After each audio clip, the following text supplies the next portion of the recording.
Well, hello everyone, and welcome back to Adrian's Digital Basement 2. On today's video, we're going to be taking a look, well, I'm going to be upgrading, well, not really even upgrading, I'm going to be working on my IBM 5170 right here. So I've done several videos on this machine in the past, and of course I'll link to those down below. But this machine is basically a bone stock 6 megahertz IBM 5170 PC AT. 6 megahertz being the original motherboard speed that this thing was released with. IBM later came up with a faster 8 megahertz version. And when people think of the AT ISA bus on later motherboards running at 8 megahertz, that is because the later version of this computer was at 8 megahertz. This one, though, runs the ISA bus at 6 megahertz because it's just locked to the clock speed. Now, in all those previous videos I did on this machine, one of the things we did to it was we modified the BIOS on here so that it actually would work with modern IDE controllers, because the original IBM 5170 BIOS does not work with ISA controllers. It was really designed to use an MFM controller that IBM bundled with this thing, and there was an internal, I don't know, 30 megabyte hard drive or something like that. And the problem was the BIOS expects the specific timing of the responses from that MFM controller to come at a certain speed. And more modern IDE controllers, at least with faster hard drives, they respond too quickly. And the BIOS just like loses the requests, and the computer will just hang anytime you try to access the IDE hard drive. Now, there's a couple solutions to that. You can just replace the BIOS chips that are inside the motherboard or on the motherboard with AMI BIOS or something else. But if you want to use the original IBM motherboard BIOS that is for this machine, you have to use a modified version, which I have up my GitHub and I'll link down below. And then that allows you to then use any IDE controller in this thing. We fixed those timing problems, and that was thanks to some bug fixing that Stuart did, one of my viewers. We also modified the BIOS hard drive table to allow for up to 400 or 504 megabytes, the largest size supported by these older type of BIOSes. The original BIOS on this thing does not support custom hard drive types. It only supports the ones that are fixed in there. And the problem is if you want to use an IDE card, or I think what's in here is a compact flash card, well, you're limited to one of those hard drive types. You can pick any of those hard drive types and they will work. You're just limited to the capacity. So this thing is sporting a BIOS that is modified. I think one of the highest types, maybe type 47 or whatever, is configured for 504 megabytes, which gives you the most possible capacity. Now, you may be noticing here on the screen, if it's readable, that I have 4 megs of RAM in this thing. So it's an original 512K motherboard, but then I have an extra RAM card installed to give us more RAM. There's an ATI VGA Wonder card in there, so we see the BIOS message there showing up. But we're getting system options not set, run setup. And that's because, well, the BIOS battery has died. So in this video, well, there's several things I want to do. I want to replace this monitor. This monitor here is made by Tangent. It's an analog VGA monitor, meaning it has like no on-screen displays or anything like that. I haven't really talked about it too much on the channel here, but it's cool because it's got knobs that are, you can move the picture around, you know, resize and all that stuff. Very easy to configure that stuff. But the image quality is just, it's not great. It's just worn out, unfortunately. And I use this particular monitor here and the keyboard that's underneath the computer on a KVM with some of my other computers. So when I'm running Windows on this thing, and you have graphics up here, it just doesn't look so great. And that's not a fault of the monitor itself. The monitor actually supports all sorts of different resolutions and higher refresh rates and stuff like that. The problem lives in the fact that the CRT is just worn out. So in this video, I want to do a couple things, and one of them is, yes, replace this monitor with a different one. I think I have a VGA monitor that hopefully is going to look a little bit better and work a little bit better than this one. But also, I want to cure this particular BIOS problem with the battery that's dying, and that's causing the system option not set right here. What I found with this particular motherboard is originally it had 4 AA batteries for the CMOS, or for like the non-volatile RAM to keep it alive while the system was turned off. And I think those 4 AA batteries, there's a lot of milliamp hours there available, and it lasts a pretty good time. Problem is those leak, like all AA batteries do, and they'll damage your computer. So I replaced that with just a single CR2032, so a 3-volt lithium battery, and it works. Problem is it doesn't work for very long. I found that I get like a year out of this or so, and then we get the system options not set because the BIOS is lost. And on these, you can't just go in and reconfigure the BIOS and then boot the system. No, all of the settings are lost because you have to run a setup disk. We'll only boot off the floppy drives right now. If I hit F1 to continue, it beeps, and I think it's going to try to boot off this this drive right here. I have the a drive configured for the 3.5 inch. Problem is, I think the default configuration on the IBM 5170 is for the A drive to be a 1.2. I have the cable reversed. Therefore, I can't even boot the system right now. So switching the monitor out, that's easy peasy. Switching the battery out, well, I don't want to just switch it out with another CR2032 because it's just going to die again. So I think I actually want to come up with a better solution. And if you watched my video on the BBC Master, where I actually replaced the clock chip in there, the CMOS/NVRAM chip, I replaced it with one of these. And this is a little clock chip, a little NVRAM chip made by Necroware. It's a little open source project. There is the surface mount IC, it comes with its own crystal oscillator, and it has its own battery. So it does not rely on the motherboard to supply it battery power.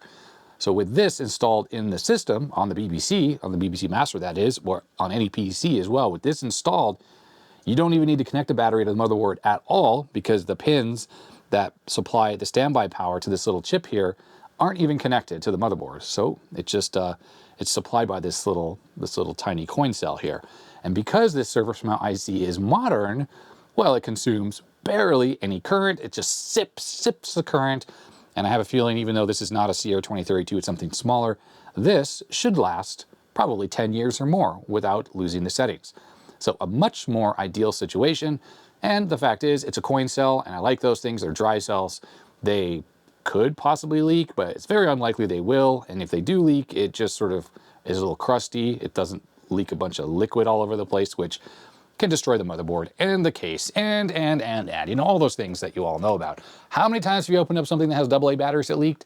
All the time. I had that just happen the other day. Something that I was annoyed, and luckily it didn't break. So when you want to switch out the clock chip, well, on a lot of motherboards, it's as simple as just popping the old one out, popping the new one in. If you have something like a Dallas chip, oh, I just almost dropped that, then, you know, that's sometimes socketed, not always. Well, in the case of the 5150, at least with the original Type 1 motherboards, the clock chip is not socketed. So that's going to require removal of the entire motherboard from the case to remove the original chip, put it in a socket so I can use this awesome little clock chip. If we're going to go through all that effort to pull the motherboard out of this case, I might as well just switch the entire motherboard. And I'm not going to switch it for something modern. I'm going to switch it out with a different 5170 motherboard that I have, and it's going to be this one right here. Now, this motherboard is one that, well, you should have seen on the channel before. Oops, let me fix this. This is the original Type 1 motherboard for this machine, but unlike the one that's in the computer, this one's been overclocked. So the crystal oscillator is right here. That's it. I swapped this out. I think this is running at 10 megahertz, hence the heat sinks that I have stuck on the CPU. Oh, I did replace the CPU with one that can handle 10 megahertz, but the rest of these chips here are overclocked, but they work. And the RAM on here is the original RAM. I'm hoping it still works, 512K. But if you know this system, and you may not have ever noticed this is 256K, but it's stacked. There are twice as many chips. And look, if I turn it that way, you can see that. See that? They are stacked on top of each other. The BIOS chips that are on here, notice it says IBM Type 3 patched for overclock. Now, I can't remember what Type 3 means, and maybe this is a Type 3 motherboard. I think it's a Type 1 motherboard. But if you can believe it, IBM, this was talked about in my previous video, IBM actually made their BIOS detect an overclock and not boot the system if it's been overclocked. And that's really because it is so easy to swap out the crystal oscillator. I think they knew that people were going to try to overclock the system a little bit, and they actually coded in some way for it to detect that. It uses some of the timer circuitry on the motherboard to detect that the CPU clock is too fast and it won't post. So this one's been patched not only for the hard drive type stuff that we talked about, the IDE patch, so IDE works, but also it disables the overclock detection. And this motherboard is fully functional. Well, it was when I last worked on it. It's been a long time. It's been stored away in that little bag there. So this is the one I'm going to stick in that machine because I like the fact that I'm running an original IBM BIOS on an original IBM motherboard, but I would like a little bit more performance. And 6 megahertz on that thing to 10 megahertz, well, that's a massive overclock. We're talking like almost twice as fast. Yeah, kind of exciting. The computer, I love the 5170 that's sitting over here to my left, but it is kind of slow at 6 megahertz. And I think this thing will make it a lot easier to use, a lot easier to live with every day. As for the clock chip, well, this is it right here. It turns out it's exactly the same chip that is in the BBC Master. It's a Motorola something or other. I don't have my magnifying goggles, so I can't read that part number. It was not in a socket, but I have gone ahead and I have already socketed this. In fact, the legs were cropped so short, it doesn't really stay in the socket very well, so that's why I was able to just lift that out.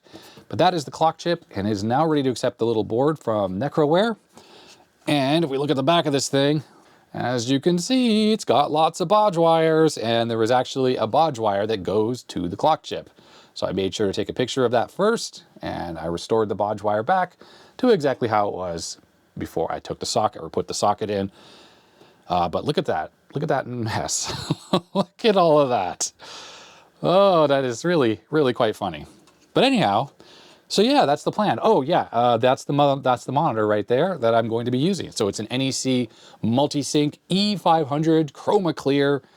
It's quite a lot newer than the actual system that's right there. I think this monitor is from the very end of the 90s. They had a whole bunch, NEC made a whole bunch of these types of monitors, Multisync they were called. E500, I think this is a 15-inch. That was right near the end of the line, I think, for these. Then they went to like kind of a flat screen where it was completely flat. There is curvature to this CRT. It does have on-screen displays. It's a decent monitor. It seems to work really well, and the image is very sharp and very bright. I know I've talked about this before on the channel, but a lot of VGA monitors are just worn out. VGA monitors, unlike something like a Commodore 1084, they have a very fine dot pitch, and that means you have to kind of turn the contrast brightness up on them to get a decently bright image. And because of that, they were kind of driven kind of hard, but I also feel that because VGA monitors worked for so long, and I mean, you could plug them into systems until just recently where, you know, you only had a little, now you have HDMI or DVI only. But it wasn't that many years ago you could buy computers brand new that still had VGA connectors, and you could plug like this monitor into your system. So I have a feeling that people kept using VGA monitors even though they might have upgraded their computers over and over again until they were just worn out, looking like junk, and then they got an LCD screen, you know, and the rest is history. That's where we are at this point. I do like using a CRT on these old retro systems here. I don't mind using LCD as well, but I like having this available to me to use with these particular systems, including the 5170.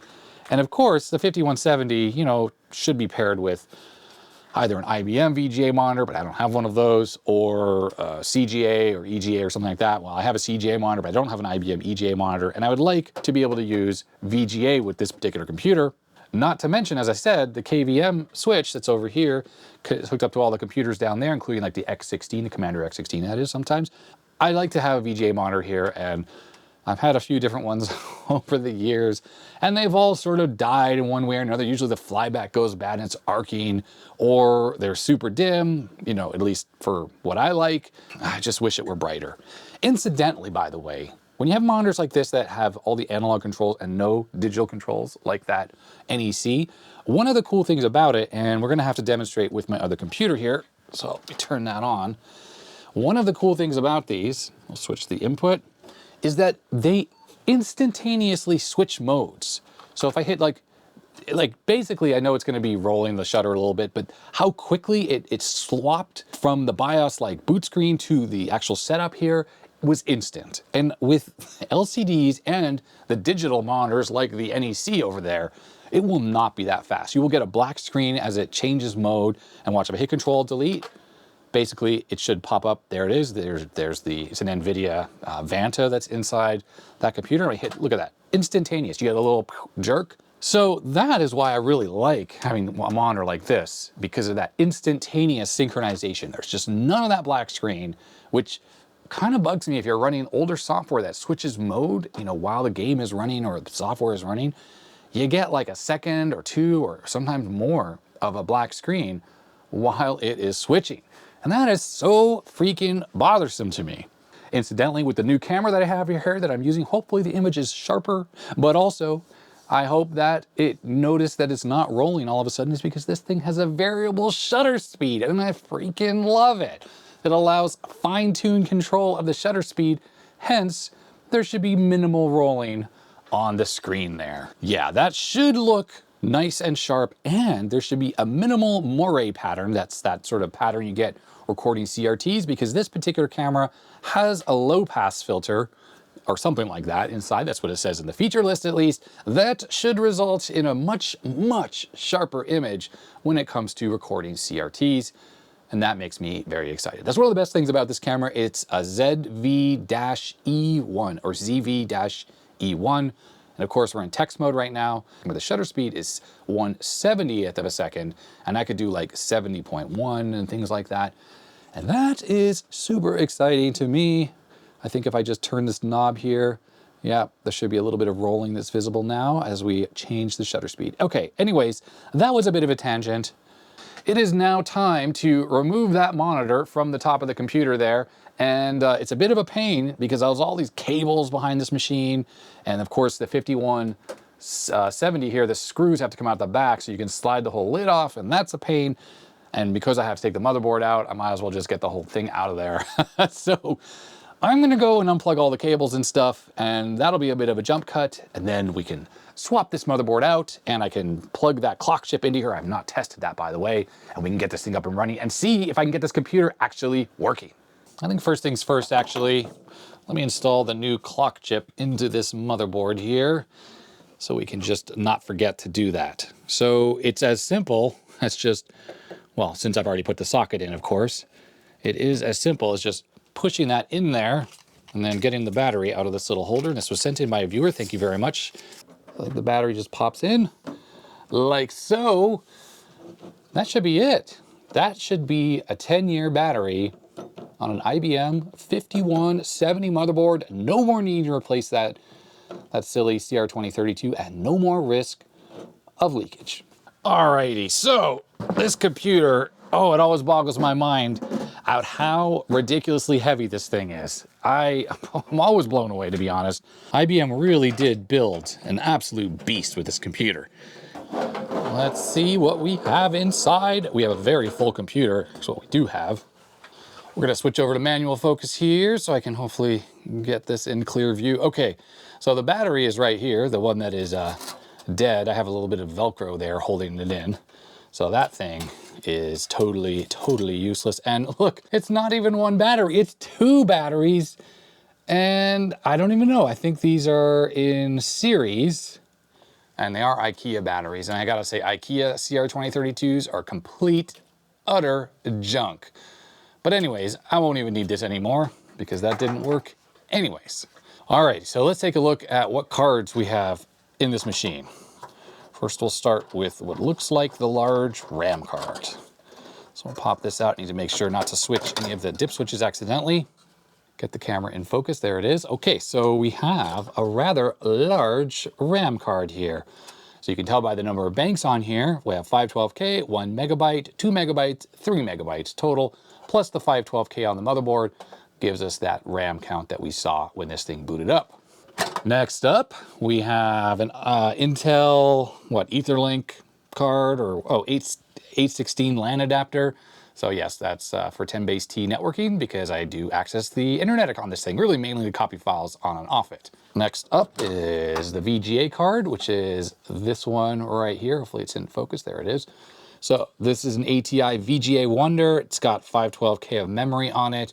This card is interesting in that it has both a 9-pin TTL output and it has VGA.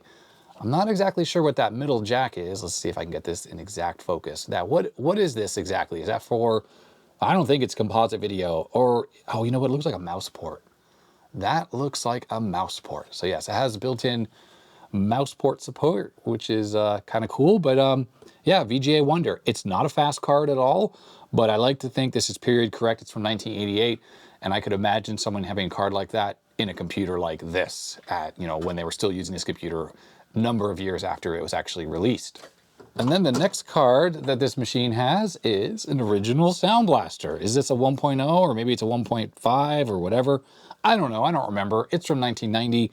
This was donated to me by my friend Dave, just Dave. This was his actual card that he had as a youth.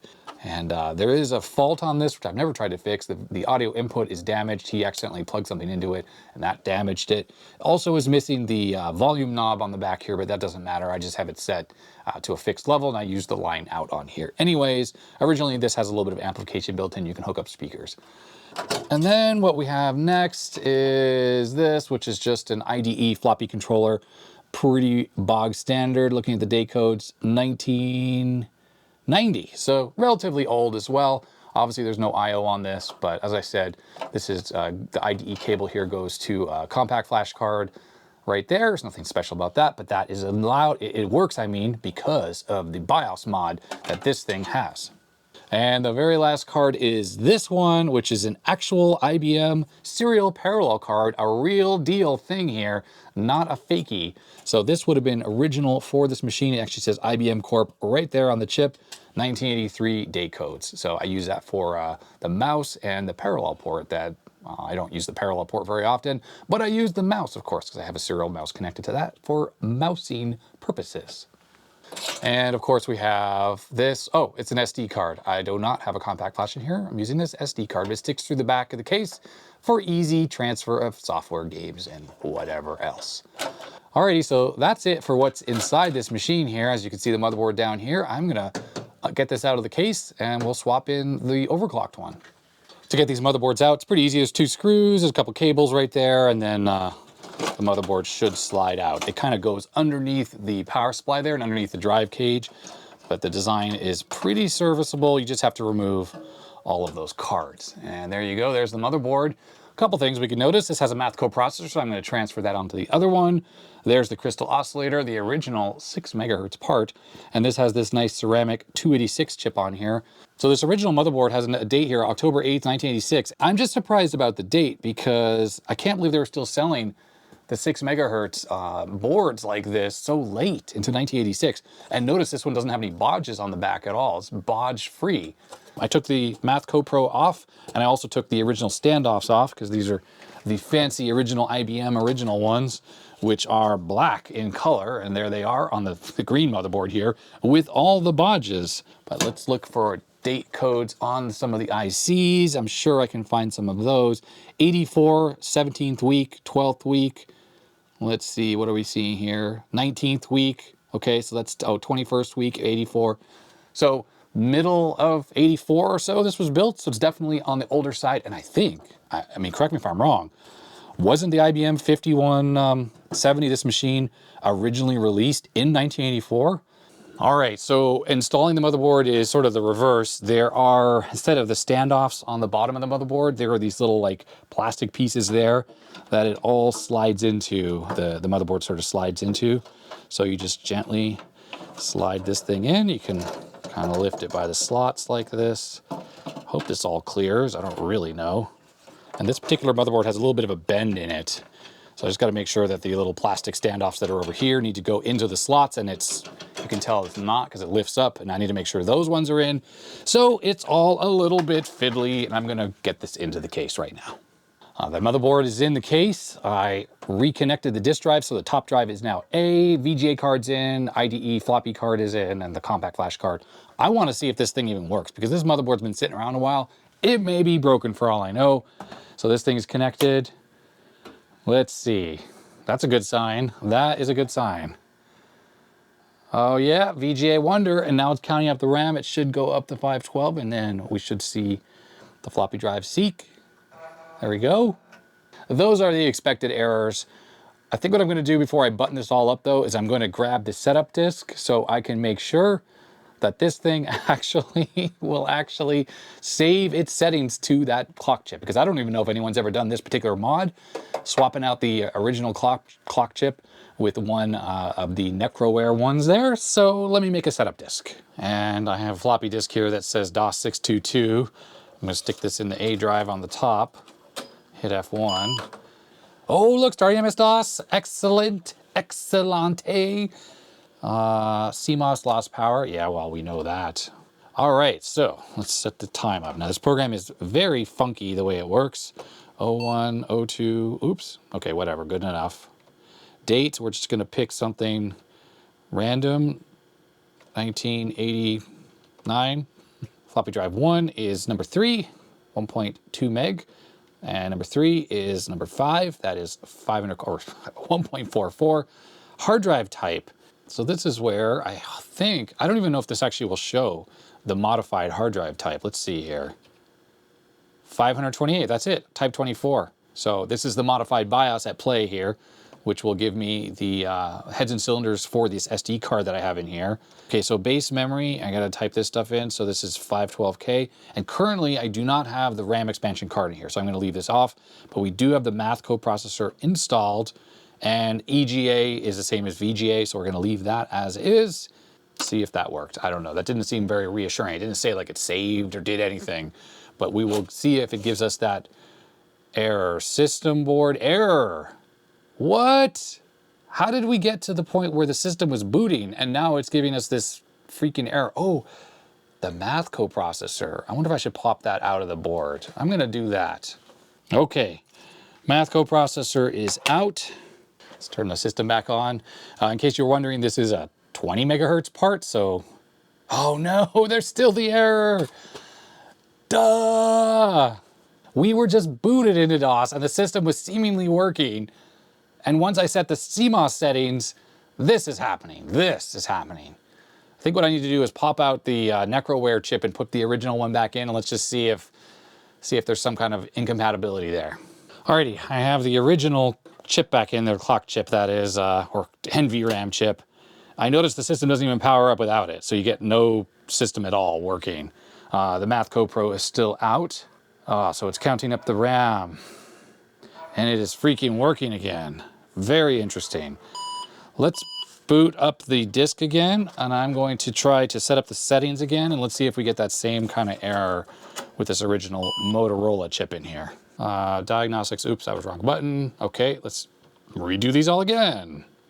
So one of the problems with this particular utility, and this is freaking annoying, basically the values that's come up when this particular chip started up or powered up, you know, there was nothing stored in there. It was just garbage.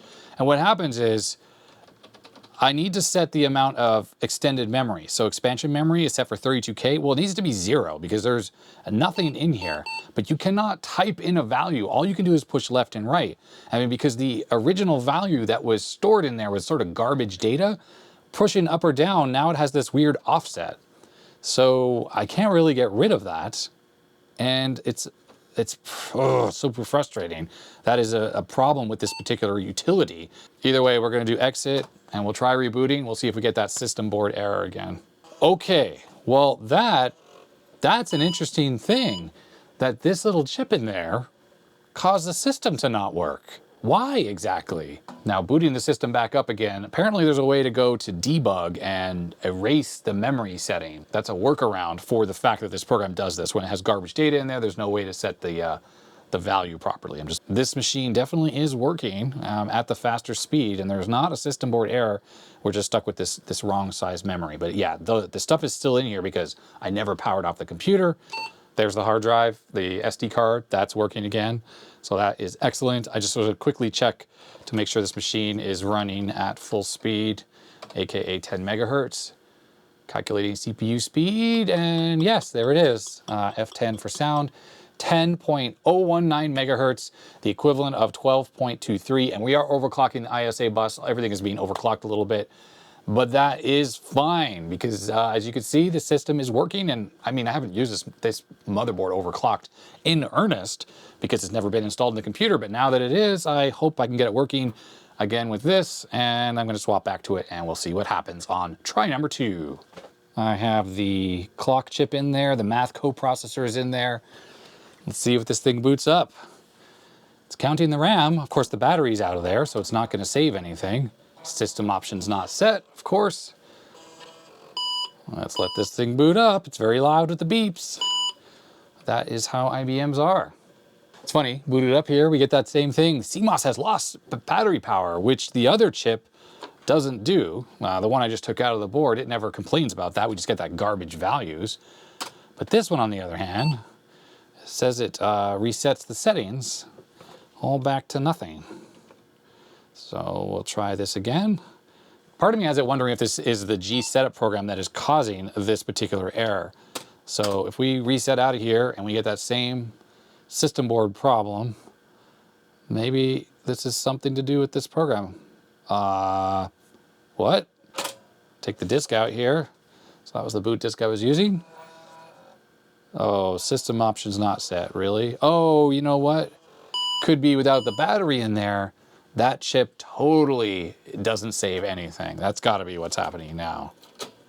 Yeah, same problem. We had a message about CMOS has lost its settings, and we go to 1, and yeah, everything is gone again. Okay, I gotta put that battery back in and try again.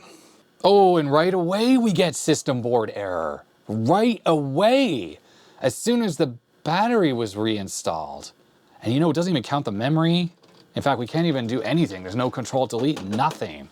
WTF, seriously, WTF.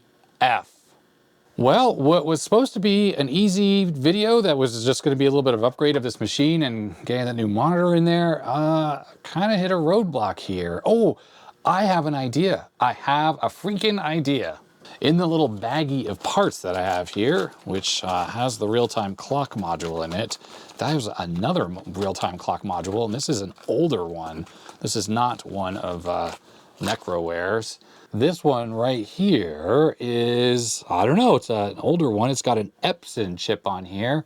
Same kind of battery holder. It's a little bit bigger. LP787, I don't know. Maybe this one works better. Looks like it takes the same exact battery, so I'm gonna swap this one into the machine, and hopefully this works. So I have that other clock in there. Hopefully this is gonna work. There we go. It's working to the point where the system is posting, you know, well, like the, oh my God, it says system board failure as well. Unfreaking believable. I am honestly really surprised. The original chip that was in this board is a Motorola MC146-818. You know, I never really looked at the data sheet to make sure that this is actually completely compatible with the one I put in there, like with this Necroware one or the other one. I don't know. I'm gonna do a little bit quick Googling. Let's just see before I end this video with defeat. Well, looking at the data sheet for this chip, and this is the IBM, the one that was on the IBM chip, it seems to be like it should be fully compatible. In fact, this is the one that was on the BBC. It's a Hitachi, but it's a 146-818.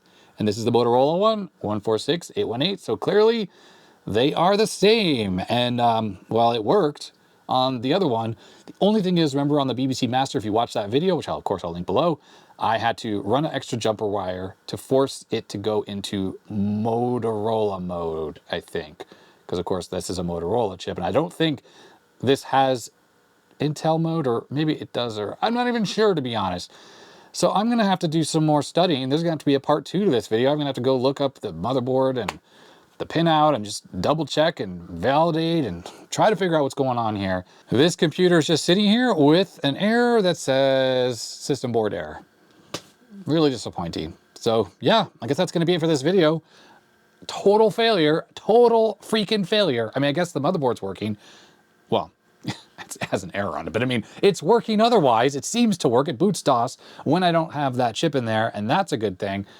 But obviously, yeah, we are dead in the water until I figure this problem out, and I want to figure this out because I'd like to get this computer back into position on the bench here, and I can start playing my old 286 games. Games that don't work properly on the fast computers. That's what I really mainly use this thing for. And we are back because I think I actually figured out the problem, so the video doesn't end here in failure like I thought it would. So on the schematic is the MC146-818, and I realized that I've already encountered this problem, this exact problem, once before. So the Motorola chip, and I won't show this here because I've already looked into this on the BBC Master video, which of course I will link in the description below. I recommend you go watch that if you want to see the technical aspects of what exactly is going wrong here. But this Motorola chip talks with a Motorola protocol to the IBM BIOS. And the problem is that the little chip here from Necroware, well, the IC that's on here can actually talk in 2 different formats, an Intel format and a Motorola format.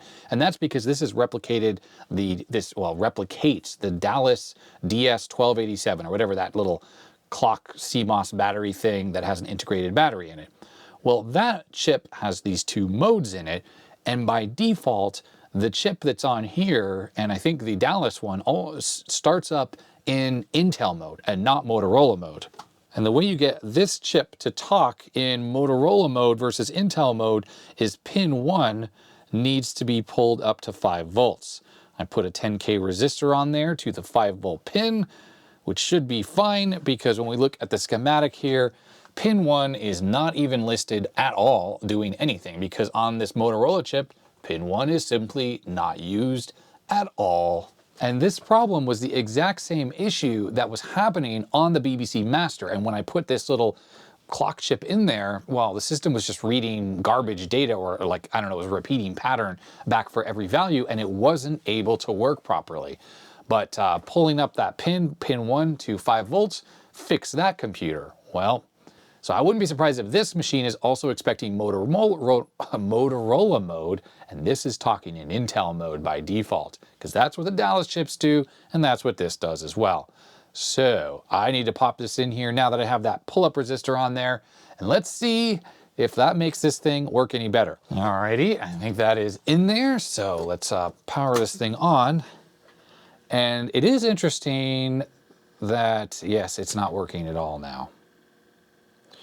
Okay, so that is interesting. So I found, and I'm not exactly sure why, but when the clock chip is not in the motherboard, the system doesn't even power up at all. And I'm just double checking. VGA cord is connected, power cable's on. I mean, everything should be working. Let me make sure I put this in the right way. And I did indeed, this chip was incorrectly and nothing is bent or messed up on it, but well, you saw it's not posting. And yeah, I noticed, like I said, if I turn the computer on without any clock chip in there, the machine is not posting at all. And I'm assuming it's probably failing, like there's a post test with a post code that is failing, and I can probably validate that by grabbing my post card. So I'm just gonna pop this in here. I know you won't be able to see this, but I wonder if it's stopping on a post code. Yeah, postcode 3 is where it is stopping. So I have a feeling that is something to do with the real-time clock, and it's unhappy about that, and it won't even initialize the video. So that's interesting. So this chip right here, let me try one more time plugging this in. I'm just using my little magnetic light to help me see in the inside the machine here. All right, is in the motherboard. Turn this on. Yeah, okay. Well, that is interesting. That basically, I'm gonna grab the cutters here and I'm just gonna cut that resistor. So that's interesting that the default mode of this little chip is actually one that works. We can validate that by just simply snipping this resistor right here. Okay, that is snipped. Now we power this on, and look at that. We have a system that's posting. I'm sure it's gonna post with that good old error 108 though. Well, no, we're gonna get system options not set, 161, and that's because of course I had the battery out of the machine. And the weird thing is I went and looked up the BIOS source code to see what that error 108 is, and it has to do with the timer 2. Timer 2 is like one of the, I don't know, there's a timer IC on the motherboard, and it's checking to make sure it's like, I don't know, it's able to read and write from it properly, and it is. It's easy enough for me to pop the little crystal oscillator out of here, the one that I overclocked the system by popping in this, I think it's a 20 megahertz one. I'm gonna pop this out. I'm gonna try to pop it out. And then I'll pop in the one from the other motherboard, which is just sitting right here. So there it is. Here is the one I took out of the other motherboard, 12 megahertz after 1984. We'll stick this one in here. We'll see if this thing operates normally. at an original clock speed. That's what it would have been in this machine originally. All right, there we go. It is in there. Let's see if this makes any kind of improvement. I'm assuming this will be fine. It won't show the 108 because we're going to get that error 1661. How funny if all of this was caused by me just trying to overclock this thing, and I thought this BIOS was modified to not have a problem, and maybe it still does. But you know what? I am totally jumping to a conclusion right now, and let's just see how this thing behaves. And if it does work once we do G setup, then I will switch to a 16 megahertz crystal. Alrighty, that is all set up. So we're gonna hit exit, press enter to reboot, and here's the moment of truth, because this is where we were getting that error immediately pretty much on boot. Oh man, it's freaking working. It's freaking working! I cannot believe it. So there's like some kind of overclock check still going on, I guess. Oh wait, system option not set. I spoke too soon. I spoke too freaking soon. It's like it didn't save anything, I guess. Darn it. So let's just check G setup. Did it save anything? No, look, battery CMOS lost. Okay. All right, so look down there on the motherboard. You can see the little battery. That is the non-Necroware one. Maybe I damaged the Necroware one. I don't know. Let's see if this works any better. Oh, incidentally, this is being powered by a battery pack here, and the battery pack looks to have died, or it's about to die. All right, let's see if this works any better. System options not set. Let me swap over to another battery pack for the monitor. Use this one right here. How much does this monitor draw when it's running? It runs at 3 watts. I think this battery pack I was using was closer to death already because it died pretty quickly. I haven't been running the monitor that long. And I'm just going to leave it just like this. We're going to hit exit, enter. Will we get the error? I don't know. I'm predicting we're going to see that same error, error 108. Or it's just not going to work. Well, no error 108. But system options not set. Maybe? Maybe not. Whoa, it freaking works. It's freaking working. Wow. Okay, so the system is running at 6 megahertz right now. So that error that it's still getting, it must have something to do with the overclock. Freaking unbelievable. And I guess I just never tested this thing with a clock battery connected to it. So it always had CMOS options not set. And I just assumed the system would work properly. But that must be part of the overclock problem. I mean, that's my only assumption here.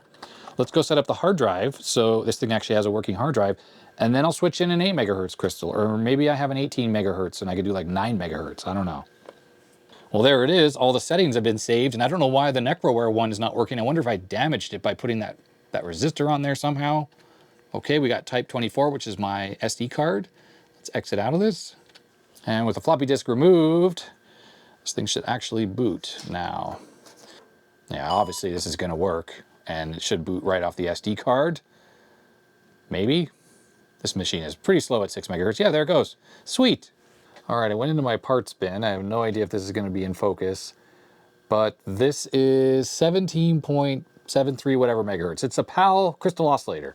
So 16 megahertz would result in this system running at 8 megahertz. And this is going to result in it running a little bit faster than that.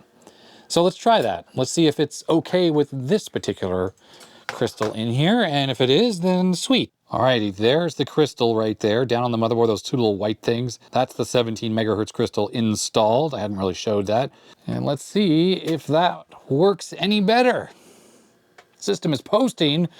Well, I knew it posts basically at that 10 megahertz speed. So, oh, look.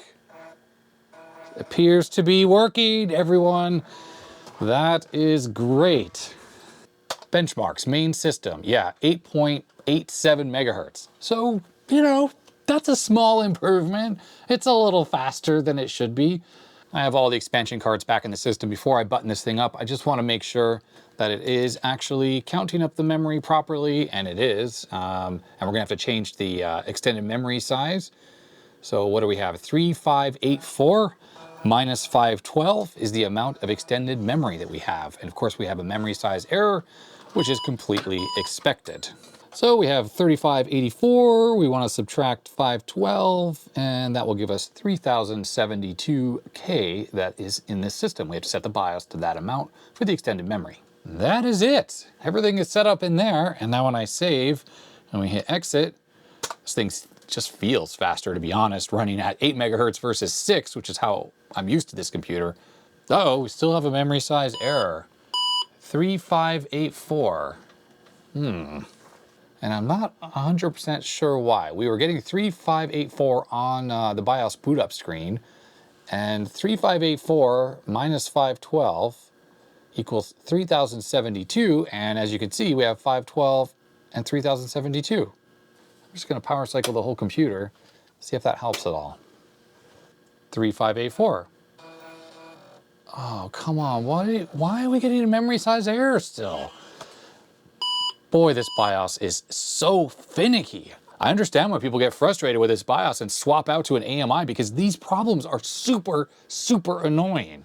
I think what I'm going to do is take the BIOS chips off this other motherboard here, because I know this was working in, when it was in the computer with this memory configuration, and I'm going to see if I can use these. Well, the chips are in the correct sockets, and they are in the correct orientation, so I haven't ruined them, but the system is not posting. For a video that was supposed to be quick and easy, I really didn't expect I was going to have any of these problems. Oops. I'm having a lot of problems. So I'm pulling out the Sound Blaster so I can pop this postcard in. I need to see if it's even running any code right now, or is it just sitting there frozen. And it's not doing anything. Okay, so something is the matter with these chips in this motherboard. Did I bend a pin? Not on the first chip there. U47 was absolutely incorrectly. Okay, there we go. It's working now, except why is it beeping?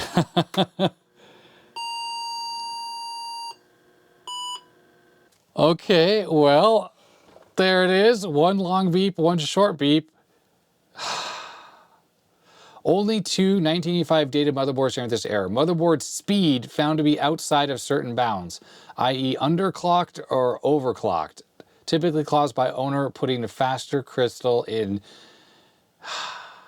an attempt to increase performance. You gotta be freaking kidding me. So obviously the overclock mod on the BIOS I had in there worked, because it won't even post if you have the faster crystal in there. I really am not fully understanding why the other BIOS, the ones that are patched here, give me those RAM errors. My assumption is that the patch, whatever patch is on these, must be breaking the extended memory support. Or maybe there's a problem with the RAM board? I mean, I don't know. All right, I'm pretty frustrated right now. This is par for the course with the IBM 5170. This machine is a pain in the butt. It really is. So I have a 16 megahertz crystal in there, so it should be running at 8 megahertz, and yes, okay, it's happy with that.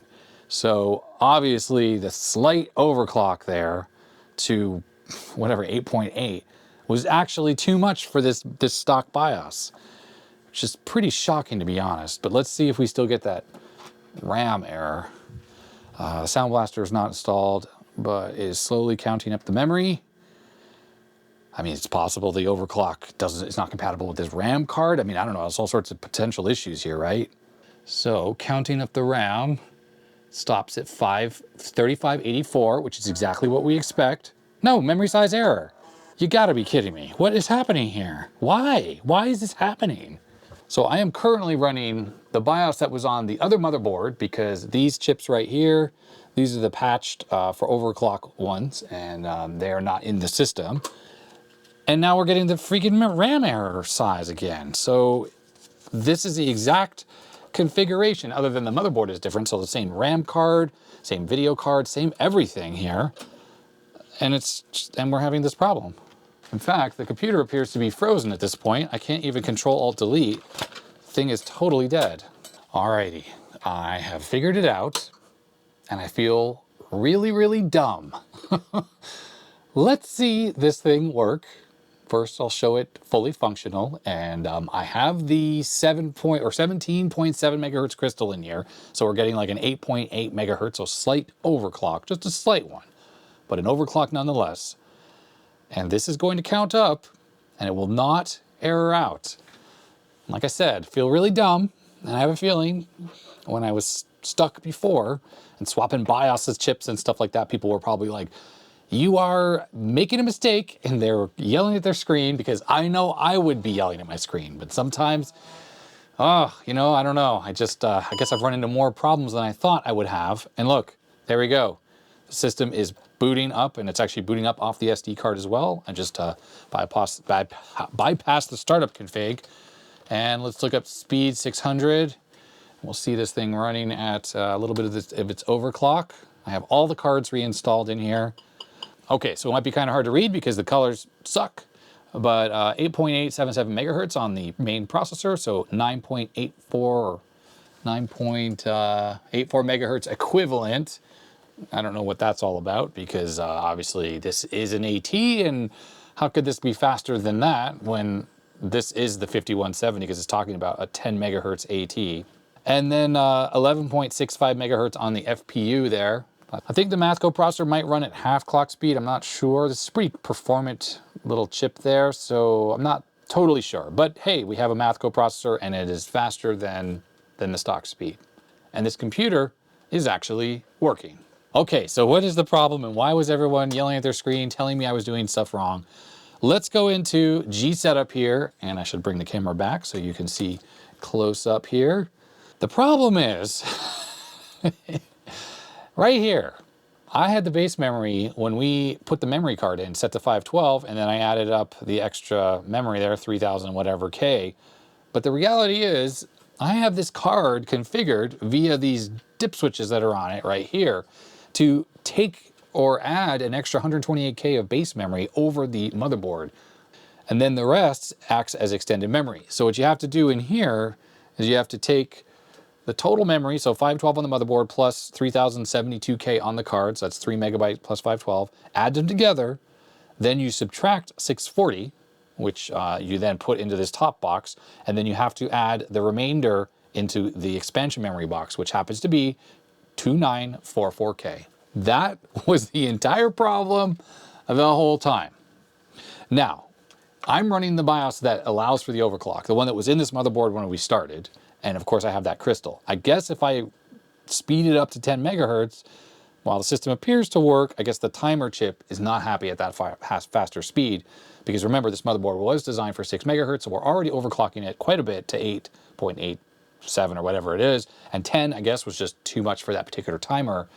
So I don't necessarily think that the IBM's little code that checks that timer 2, it's called timer 2 in the BIOS, error code 108, I guess it's not checking for an overclock, and it really was detecting a problem with that timer, I guess. I'm not quite sure. As for the other BIOS from the other motherboard that I put into here, the one that wasn't happy with even a slight overclock, I don't know what was wrong with it. To be honest, it still doesn't work. What was happening with those other chips is it was doing that stuff where, like, it wouldn't give me the F1 prompt, but it would also just, like, do a black screen sometimes or nothing at all, and the postcodes were all over the place, so it was acting very strange, and I reseeded them in there and made no difference. But these chips, on the other hand, well, they just work perfectly. All right, so at this point, I'm going to put this computer back together, put the lid on here, screw the rest of the cards in, put it back over there, put the new monitor on it, and let's take it for a little spin. All right, the machine is back together, and I think this monitor is actually not as good as I thought it was, unfortunately. So yet another monitor that, well, it just maxed out. It doesn't look that good. And this is Ultima here.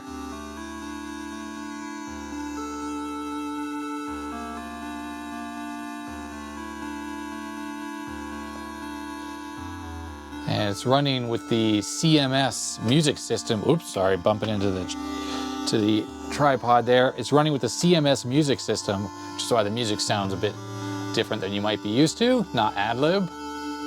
It's just square waves, basically. And the performance of the machine is, well, better. Like, that scrolling is that's still kind of slow.